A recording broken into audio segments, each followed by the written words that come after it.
Hello, I've got a fairy tale I would like to share with you this morning.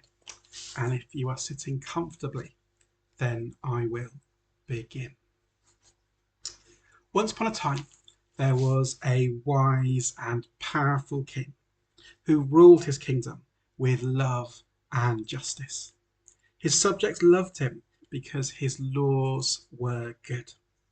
This meant that they lived in peace and prosperity, and every single one of them flourished in the way that they lived their lives according to the good laws that the king made. But one day, his subjects decided that they'd had enough of being ruled. They didn't want a king anymore. They wanted to rule themselves.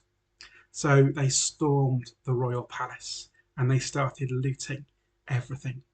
They sauntered into the royal garden and stole all the fruit that was growing on the royal trees. And as they took a bite out of the royal apples, a mist, a green mist, descended all over the kingdom. And the mist made them forget the king. It made them live with no memory of their king. And they couldn't remember what it was like to live under the king. They couldn't remember what love and justice looked like. So they bumbled along, trying to rule themselves. Some days were better than others. Some days looked a little bit like the love and justice, but it was never really the same. And those days that were good days never lasted long. During this time, the king sent messengers to try and remind his people of who he was.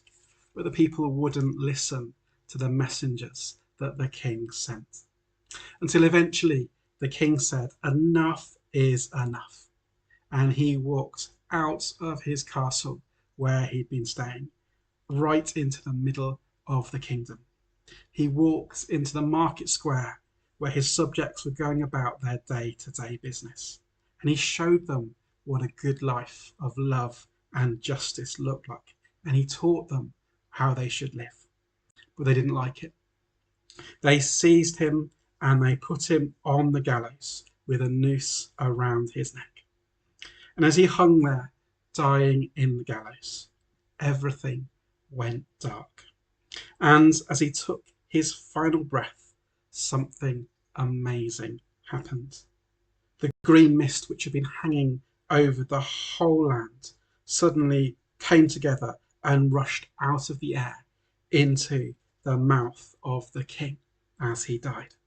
So the green mist died with the king, freeing the people from the green mist. But the thing with the king is that he wasn't just any old king. He was a powerful king with authority over everything, even death. So death could not hold the king, and the king came back to life. As his eyes opened to behold his subjects, he smiled and he said to the people, "Who wants to go back to the mist? And who wants me to be your king again?" And those who chose him to be their king lived happily ever after. Now, was that story I just told you true?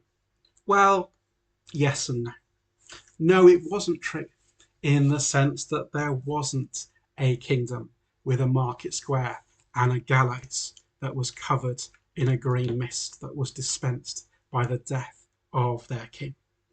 But it was true in the sense that the idea in the story, the idea of a king who dies to rescue his people and bring them back to him, it's the very heart of what Christians believe, the very heart of what Christians believe was happening on the cross as Jesus died. And God's story is woven into the very fabric of the world in which we live. And we see reflections of God's story in all the stories we tell and enjoy. We see reflections of God's story in the fairy tale of the princess who pricks her thumb on the spinning wheel that she wasn't meant to touch, and is rescued by a kiss, by an act of love.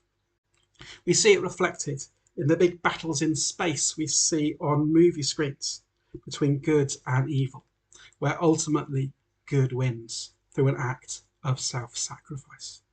We see it reflected in the romantic comedies that we watch, where the lead character is initially blinded to what true love really is by the dangerous, wrong love, only to find true love with that person who was always there, right in front of her, but she never even noticed. These are all just reflections of aspects of God's story in the world all around us.